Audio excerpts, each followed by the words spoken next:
हिंदुओं के घरों, हिंदू मंदिरों और हिंदुओं के व्यावसायिक प्रतिष्ठानों पर जिस तरह से सुनियोजित हमले इस्लामिक कट्टरपंथी ताकतें बांग्लादेश में कर रही हैं, ये बहुत ही शर्मनाक और खतरनाक है। और मुझे तो आशंका है आगे वहां पर जो हमारे अल्पसंख्यक हिंदू भाई हैं, उनकी मां बहन बेटियों की इज्जत आबरू पर बात ना आ जाए। इसके लिए भारत को चौकन्ना रहना पड़ेगा और पूरी ताकत के साथ अपने अल्पसंख्यक हिंदू भाइयों के साथ पूरे देश को खड़ा होना पड़ेगा। किसी भी तरह से कोई बड़ी दुर्घटना ना हो, इसके लिए कूटनैतिक तौर पर, राजनीतिक तौर पर भारत को प्रयास करने पड़ेंगे। और मैं आश्वस्त हूं कि इस समय भारत के प्रधानमंत्री जो बहुत ही तेजस्वी हैं, यशस्वी हैं और पूरा हिंदुस्तान उनके साथ खड़ा हुआ है। पहली मर्तबा मैं देख रहा हूं बहुत वर्षों के बाद, करीब 2-3 दशकों के बाद, कि भारत का पक्ष और विपक्ष एक साथ इस मुद्दे पर खड़ा हुआ है। और किसी भी हम बुरी से बुरी परिस्थिति का सामना करने के लिए हमें तैयार रहना पड़ेगा और जरूरत पड़ने पर भारत को हस्तक्षेप भी यदि करना पड़े तो भी। जब हमने बांग्लादेश को जन्म दिया, जब हम बांग्लादेश बना सकते हैं, तो वहां पर रहने वाले अपने हिंदू भाइयों की रक्षा करने में भी पूर्ण तरह से समर्थ हैं। और इस भारत के सामर्थ्य को हमें दिखाना होगा, जिससे कि वहां पर रहने वाले हिंदुओं की तरफ कोई आंख न उठा सके।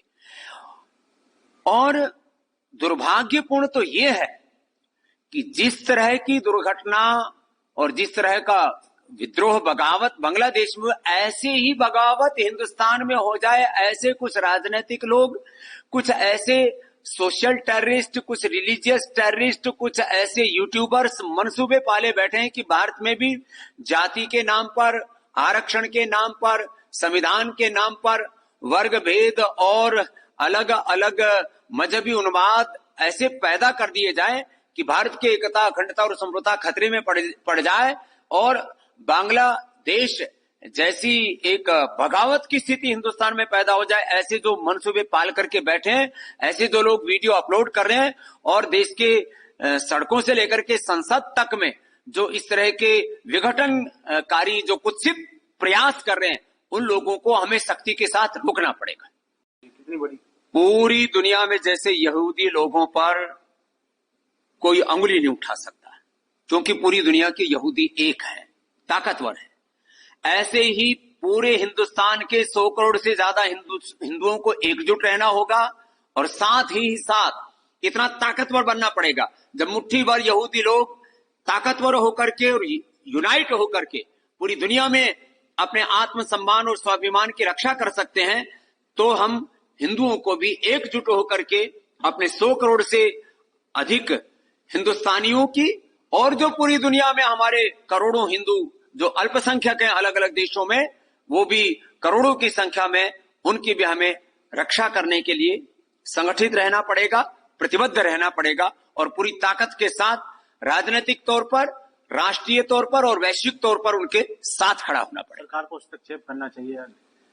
सरकार को यदि जरूरत होगी तो हस्तक्षेप भी करेगी, क्योंकि भारत के प्रधानमंत्री वो एक बहुत बड़ी शख्सियत है और हिंदुओं की रक्षा कैसे करनी होती है उसको वो जानते हैं और उन्होंने की है।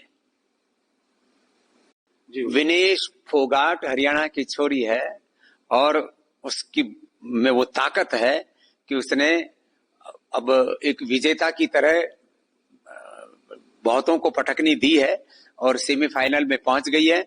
मुझे आशा और विश्वास है वो आज ही मेडल लेंगी और वो विश्व विजेता बनकर के भारत लौटेंगी, भारत का गौरव और सम्मान बढ़ाएंगे। हरियाणा में तो कहा ही जाता है हमारी छोरियां छोरों तक कम नहीं है, उन तक फालतू ही है। वो विनेश फोगाट में वो ताकत, वो शौर्य, पराक्रम मुझे दिख रहा है। अन्य जो खिलाड़ी है वो भी अच्छा। और जितने भी पेरिस ओलंपिक में भारतीय खिलाड़ी खेल रहे हैं, उनकी जज्बे के लिए, शौर्य, वीरता, पराक्रम के लिए, विजय के लिए हमारी बहुत बहुत शुभकामनाएं।